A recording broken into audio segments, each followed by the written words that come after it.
Apologies for breaking out of that story. We are bringing you breaking news this hour. As you can see there at the bottom of your screen, Caster Semenya has lost her landmark legal case against the IAAF.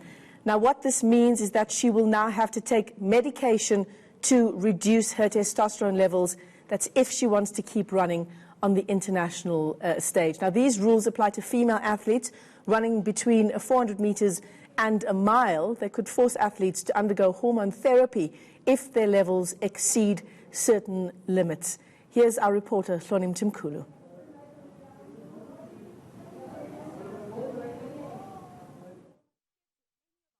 Born in Hamasetlong in Mulechi, Limpopo in 1991, Caster Semenya's talent was evident from her days at Ntema Senior Secondary School. Since she started this, immediately we started with the athletics, of course. It was then that I realized that now she can take us somewhere. She can put the school on a map somehow. Looks over her shoulder. While her ability was evident, remarks about her physical appearance were not far behind. These came to a head at the Berlin World Champs in 2009. A breakthrough performance in her first major as a senior athlete left many, including the IAAF, stumped. At the time, authorities in South Africa were ill-prepared to handle the matter. So we know what happened in Berlin. She made it palpably clear that she hadn't signed any informed consent. Anyone going into anything like gender testing has got to sign an informed consent to the testing. She had no idea what was going to happen to her. She told me she was going to have drug tests. Semenya was cleared to race in 2010, but the controversy refused to go away. For years it simmered as it became clear the athletics body would not relent. This culminated in a declaration on new female classification regulations last year. The regulations that we are introducing are there to protect the sanctity of fair and open competition, and that's really what we're here to defend. Semenya has dominated at the Olympics, National, Continental and World Champs, at the Commonwealth Games and in the Diamond League, going unbeaten in the 800 meters since September 2015. The one prominent omission from a stellar 10-year career is the 36-year-old world record in the 800 meters. That may have to be put on hold as she undergoes hormone therapy or shifts focus to longer distances. But even that change may not slow her down. The former Taxa Northwest athlete was the easy winner in the 5,000 meters at the Gauteng North Provincial Championships and ASA Senior Track and Field Championships. Hlonim Timkulu, Johannesburg. All right, let's get you some perspective on this decision now. Our reporter, Hlonim Timkulu, who was reporting in that package, is in Molechi. That's the village where Caster Semenya grew up. Hloni, I feel like I've had the wind knocked out of my sails. A devastating decision for Caster Semenya this afternoon. We weren't expecting this, were we?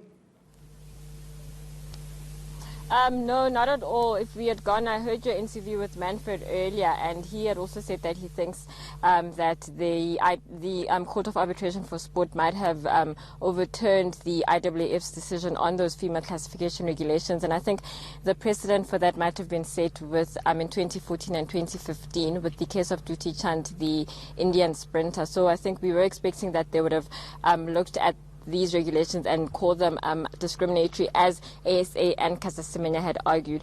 I've been trying to read that judgment now, and they do say that they did find that the regulations are discriminatory, but they say that both ASA and Caster Semenya haven't proven that the actual DSD is invalid. So while they are discriminatory, but there wasn't, I suppose, enough grounds for the Court of Arbitration for Sport to overturn those regulations. Yeah, and you and I both are still trying to get through the details around this judgment, but what we know is that these three judges from the Court of Arbitration for Sport spending the better part of a month deliberating over what really is such an incredibly complex issue. The question now is, how does this affect Caster Semenya's career? So the DSD rules, or the IAAF's regulations, say that the distances that are targeted are between the 400 meters and the mile. So that would mean that she's not eligible unless she undergoes hormone therapy to decrease her hormone levels to that prescribed level by the IAAF. That also is going to be over a period of months, actually. So it's not even an immediate thing. That has to happen over, I think they said 6 months. And then you obviously have to maintain your levels until then. So then she will not be able to compete in the 400 and the 800 meters and in the 1500 meters unless she does that. What the effects of all of that hormone therapy will be, no one knows, because you obviously can't know. And we know that we did speak to a medical professional on that and what the ethics around that are, first of all, and also what effects those drugs will have on anyone, not just on Casa, on anyone, should they be forced to undergo that hormone therapy. We know that between the periods of 2011 and I think 2015, there were, when after the gender verification test had happened, there were also rules or issues around hormone therapy there, and it seemed that things that were happening around there resulted in a slower time forecast. But obviously at the moment we don't know what will happen, but we know that those distances will be affected and she will be affected. And I guess we'll have to see, first of all, they will probably have a media briefing or some sort of media release or something to decide what their next step is. We had tried to speak to her team. We had tried to speak to ASA on the matter, and ASA did get back to us and say that they will take it from after the decision is made in terms of what they do next, as well as the Department of Sport. They had also said that they will see what they do next, if they can appeal the decision or if they can take it to a higher body. But yeah, I guess we'll have to see now what the next few weeks and the next few months will hold for not just Athletics South Africa, not just CASTA, but athletics as a whole. Yeah, absolutely. I mean, this is like deja vu, Hloni. We saw this unfolding as she was preparing for the Olympics, as she was sort of coming onto the scene in 2009 as this world record breaker. And it's literally the same situation unfolding now, 18 months to go until the Olympics. It is, and I mean, even before the Olympics, we have the Diamond League, the Doha Diamond League, which is the season opener, is taking place this coming weekend, so on Friday. So, that's affected. The world champs are affected. She's the defending champion there, so that's affected.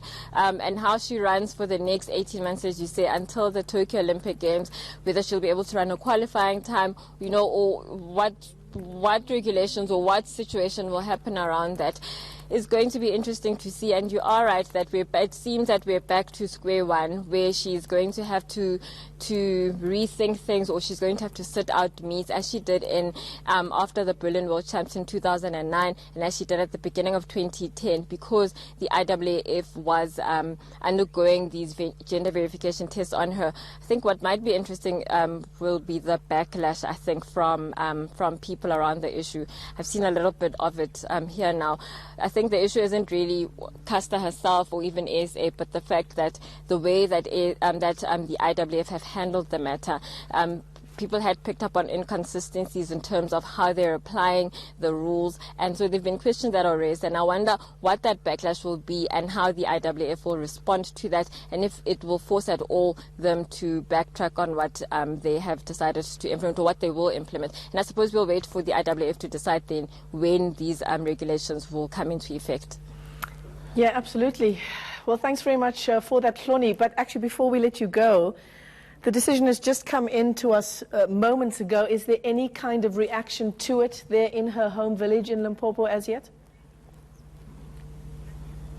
Not at the moment. We will be going around trying to find people that we can speak to. There aren't very many people around here. There are a few cars that go by and very few people. So we'll try and see if we can speak to people, if we can find people that we can speak to and hear their thoughts on this decision. We are going to try and possibly get one of her former coaches, but he is about 40 km away, which is an hour away from here. So we'll try and get him as well to hear his thoughts on what is happening today. All right, thanks very much for that. Hloni Mtimkulu is my colleague out in Limpopo. As we continue to track the breaking news story emerging just moments ago, in fact, Caster Semenya, having lost her case against the IAAF, she'll now have to rethink, I suppose, the rest of her career. Let's give you some background, just remind you of this decision. The Court of Arbitration for Sport issued this ruling just a little earlier.